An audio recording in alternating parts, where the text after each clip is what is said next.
నమస్తే, welcome to NS TV. ముందుగా వార్తల్లోని ముఖ్యాంశాలు. కంటోన్మెంట్ నియోజకవర్గంలో అభివృద్ధి పనులు చేసేందుకు కేంద్ర ప్రభుత్వం నిధులు ఇచ్చినట్లు మాజీ నామినేటెడ్ సభ్యుడు రామకృష్ణ వెల్లడించారు. అభివృద్ధి పనులు చేసేందుకు బీజేపీ ఒక అడుగు ముందే ఉంటుందని, ఈ నిధుల కేటాయింపుతో అర్థమైందని తెలిపారు. రాష్ట్రానికి చెందిన 4 నేతలు బోర్డు సీఈఓ సర్వేతోనే కంటోన్మెంట్ అభివృద్ధికి ఈ నిధులు కేటాయించినట్లు వెల్లడించారు. కంటోన్మెంట్ బోర్డుకు ఎన్నికలు నిర్వహించాలా లేదంటే విలీనం చేయాలన్న అంశం ఇంకా తేలాల్సి ఉందని రామకృష్ణ తన అభిప్రాయాన్ని వెల్లడించారు.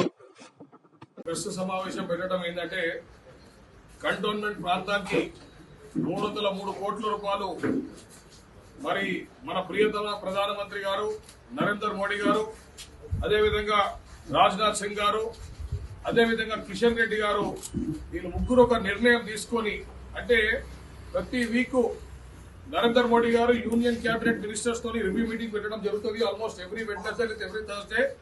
ఆ మీటింగ్ లో కనీసం కిషన్ రెడ్డి గారు 3-4 సార్లు ప్రస్తావించి, అదేవిధంగా రాజ్నాథ్ సింగ్ గారిని ప్రధానమంత్రి గారిని ఒప్పించి మెప్పించి ఈ 300 కోట్లు కంటోన్మెంట్ లో డెవలప్మెంట్ వర్క్ చేయడానికి మనకు అందుబాటులో తీసుకురావడం జరిగింది. దీంట్లో మా స్థానిక ఎంపీ ఈటల రాజేందర్ గారు కూడా చాలా కృషి చేశారు. అనేక సందర్భాలలో మేము ఈటల గారు ఆఫీసర్లకు అందరూ కూడా మేము దీని గురించి ఎక్స్ప్లెయిన్ చేసి, ఈ 300 కోట్లతో ఏ విధంగా కంటోన్మెంట్ లో దీర్ఘకాలిక సమస్యలు ఉన్నాయో, అన్అటెండెడ్ జాబ్స్ ఉన్నాయో, ఇన్ఫ్రాస్ట్రక్చర్ డెవలప్మెంట్ ఉందో, నాలాలు కానివ్వండి, ఏవైతే perennial problems, ring severe problems ఉన్నాయో దాన్ని ఏ విధంగా మేము అడ్రస్ చేస్తామని చెప్పడం జరిగింది. మరి దీంట్లో విశేషమైన కృషి మా స్థానిక member of parliament Etela Rajender గారి కూడా ఉంది. అదేవిధంగా ఎన్నడూ లేని విధంగా ఒక అధికారి కూడా, అంటే మా సిఇఓ గారు కూడా చాలా ప్రయత్నం చేసిండు. అంటే ఏవైతే కోఆర్డినేషన్ మీటింగ్స్ ఉన్నాయో, కరస్పాండెన్సెస్ ఉన్నాయో అవి చాలా ఫాస్ట్ గా, అంటే 15 రోజులు, 20 రోజులు, నెల రోజులు బట్టే ఒక్కొక్క కరస్పాండెన్స్ ని ఆయన రోజులలో చేసిండు.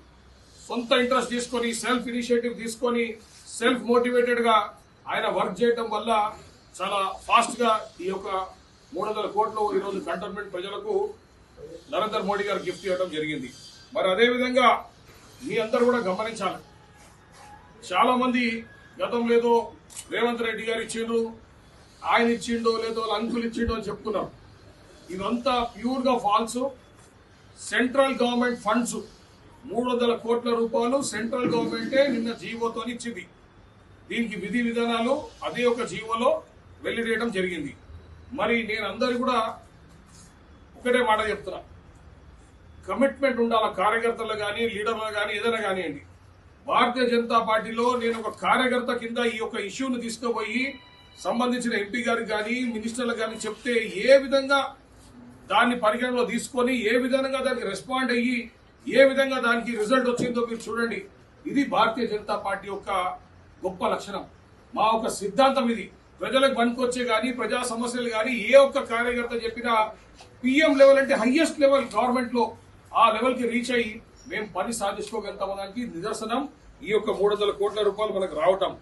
మరి ఇటువంటి ఒక గొప్ప పార్టీలా మేము పిలుపునిస్తున్నాము.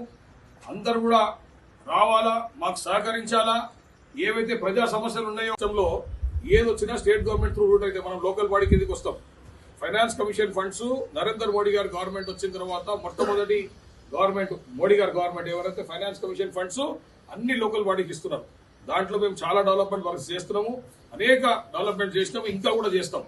ఇకపోతే మీ అందరికన్నా ఇంపార్టెంట్, స్కైవేస్ డెవలప్ చేయకపోతే, అంటే కేసీఆర్ గారు అప్పుడు ఉన్నప్పుడు ఆయన మరి ఏ కారణం చేతనో ఈ 2 ప్రాజెక్ట్స్ చేపట్టడం జరిగింది. ఆ రోజే కేంద్ర ప్రభుత్వం దానికి ఆమోదం తెలపడం జరిగింది. కానీ దాని విధి విధానాలు నచ్చక సెక్రటరియట్ ఇక్కడి నుంచి లొకేషన్ మార్చిన తర్వాత కేసీఆర్ గారు దాన్ని ఇంట్రెస్ట్ తీసుకోలేదు. ఈ గవర్నమెంట్ వచ్చి మేము చేస్తామంటే సెంట్రల్ గవర్నమెంట్ ల్యాండ్ ఇచ్చింది. ఆ ల్యాండ్ బదులు పైసలు గవర్నమెంట్కి ఇవ్వాలి. ఆ గవర్నమెంట్కి వీళ్ళు ఇస్తామని ఒప్పుకున్నారు. ఆ పైసలు మేము గవర్నమెంట్ ని కన్విన్స్ చేసినాం. భారతీయ జనతా పార్టీ ఎంపీ గారు, మేము కార్యకర్తలము, మా కిషన్ రెడ్డి గారు కన్విన్స్ చేసి కేంద్ర ప్రభుత్వం చెందిన డబ్బులు అవి దాన్ని తీసుకొచ్చడం జరిగింది. ఆ విషయం చెప్తున్నాం. గ్రాంట్స్ కమిటీ ఇస్తుంది 8 కోట్లు 11 కోట్లు అంటున్నారు. నిన్న గ్రాంట్ ఇచ్చారు 11 కోట్ల రూపాయలు. కంటోన్మెంట్ లార్జ్ దివాలా తీసింది.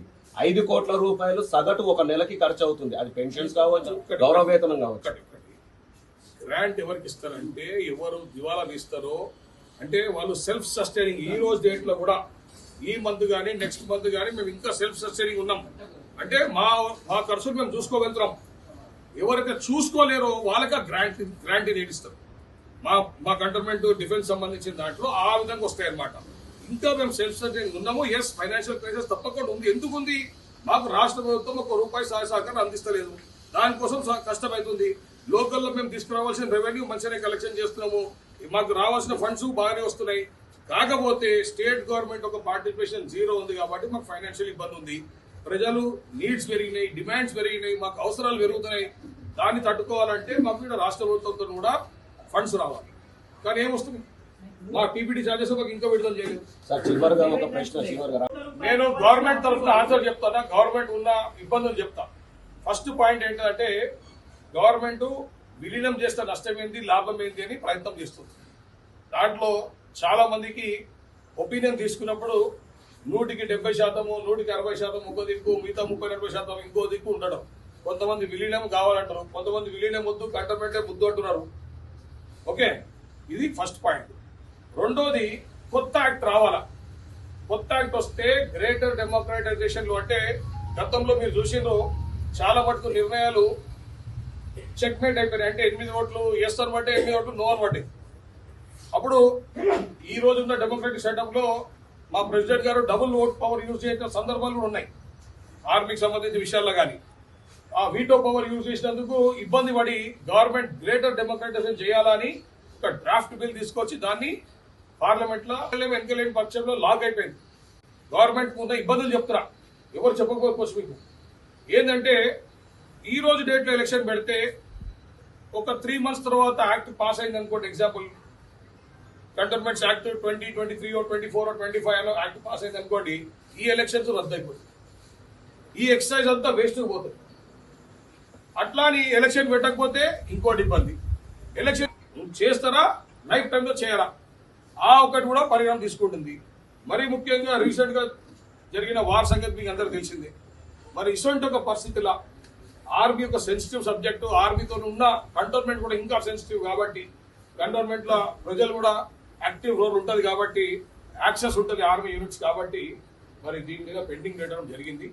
తప్పకుండా భారతీయ జనతా పార్టీ స్టాండ్ మటుకు ఎలక్షన్స్ పెట్టాలా అతి తొందరలో అని మా స్టాండ్ ఉంది. మేము దానికోసం కూడా ప్రయత్నం చేస్తున్నాం. కాకపోతే సందర్భాలు నేను చెప్పిన 3 కారణాలు దీన్ని సాల్వ్ చేస్తే తప్పకుండా ఎలక్షన్ కి మార్గం. భూములు కొనుక్కుంటున్నందుకు లేకపోతే తీసుకుంటున్నందుకు రాష్ట్ర ప్రభుత్వం గవర్నమెంట్ ఆఫ్ ఇండియా చెల్లిస్తుంది. ఆ డబ్బులు కన్సాలిడేటెడ్ ఫండ్ ఆఫ్ ఇండియాలో వెళ్లాల్సిన డబ్బులు, అంటే భారతదేశానికి చెందిన డబ్బులు, వాళ్ళకి వెళ్లాల్సిన డబ్బులు. ఆ డబ్బులు వాళ్ళకి ఇస్తుంది గవర్నమెంట్. దాన్ని కిషన్ రెడ్డి గారు కానీ, మా ఎంపీ గారు కానీ, మాకు ఇక్కడ ఉన్న కార్యకర్తలు కానీ ప్రయత్నం చేసి ఆ ఫండ్స్ మాకు వచ్చే విధంగా చేసుకున్నాం. దీంట్లో నరేంద్ర మోడీ గారికి మేము ధన్యవాదాలు చెప్పవలసిన అవసరం ఉన్నది, రాజ్నాథ్ సింగ్ గారు చెప్పవలసిన అవసరం ఉంది, కిషన్ రెడ్డి గారు చెప్పవలసిన అవసరం ఉన్నది. కాబట్టి ఈ రోజు ప్రెస్ మీట్ పెట్టి చెప్తున్నాం. సార్, ఇప్పుడు చివరిగా ఈ పంచాయత్ కేవలం సికింద్రాబాద్ కన్ఫైన్ కాలేదు, దేశవ్యాప్తంగా ఉంది. 62 కంటోన్మెంట్లు ఉన్నాయి. 62 చోట్ల ఇదే పంచాయతీ నడుస్తుంది. ఆర్మీలో ఏమంటారంటే మీ యొక్క క్యాలిక్యులేషన్ విధానం బాగాలేదు, మీరు ఓవర్ చార్జ్ చేస్తున్నారు, మేము ఒక గవర్నమెంట్ ఆర్గనైజేషన్ మమ్మల్ని పట్టించుకోకుండా కూడా మా ఓపెన్ ల్యాండ్ లో కూడా చార్జ్ చేస్తున్నారని వాళ్ళ వాదన. మేమేమంటున్నాము, మా standard tariff, government approved tariff అని ఉన్నాయి.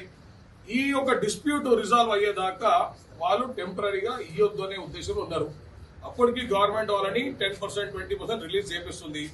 ఏ రోజైతే హై లెవెల్ మీటింగ్ అవుతుందో, అంటే రక్షణ శాఖ మంత్రి గారి దగ్గర ఆర్మీకి సంబంధించిన త్రివిధ దళాలు మరి కంటోన్మెంట్ సంబంధించిన డీజీ ఆఫీస్ అందరికి కూడా మీటింగ్ అయితే తప్పకుండా రిజాల్వ్ అవుతుంది. Point number 1. పాయింట్ నెంబర్ 2, ఇది బహిరంగంగా చర్చ చేసే సబ్జెక్ట్ కూడా కాదు. ఎందుకంటే ఆర్మీ అనేది చాలా సెన్సిటివ్ సబ్జెక్ట్. కొన్ని విషయాల్లో మాట్లాడగలుగుతాం, కొన్ని విషయాల్లో మాట్లాడలేదు. కాబట్టి స్లోగా నడుస్తుంది. More ever ministry of defence ఒక కల్చర్ ఏంటిదంటే ఏ ఒక్క ఫైల్ అయినా క్షుణ్ణంగా పరిశీలించదే వాళ్ళు ముందుకు తీసుకోవచ్చు. సో ఇదైతే ఒక కాంక్రీట్ లిటిగేషన్ అయిపోయింది. వాళ్ళు ఒకటి చెప్తున్నారు, మేము ఒకటి చెప్తున్నాం, ఆ 2 మ్యాచ్ అవుతాయి. అది అయ్యేదాకా తప్పకుండా రిజాల్వ్ అవుతుంది. నేను కూడా చాలా మంది విపక్షాలను అడుగుతున్నా, చాలా మంది యుక్త ఫ్యాషన్ షోలు చేసుకుంటూ తిరుగుతున్నారు. వాళ్ళందరికీ చెప్తున్నా ఏంటంటే ఇటువంటి ఒక టాపిక్ తీసుకొని మీరు ఫైట్ చేయండి. Platform is open. మీరు డెమోక్రటిక్ సెటప్ లో తప్పకుండా పోయి కొట్లాడొచ్చు లేదా రిప్రజెంట్ చేయొచ్చు. మేము కేసీఆర్ గారు కానివ్వండి, రేవంత్ రెడ్డి గాని ముక్కు వెండి పైసలు వసూలు చేసిన విధానం మీకు అందరికి తెలిసిందే. మీరు ఆ విధానం తీసుకోండి, మీకు నచ్చిన విధానం తీసుకోండి, పోరాటం చేయండి ప్రజల కోసం. ఎవడొద్దంటారు?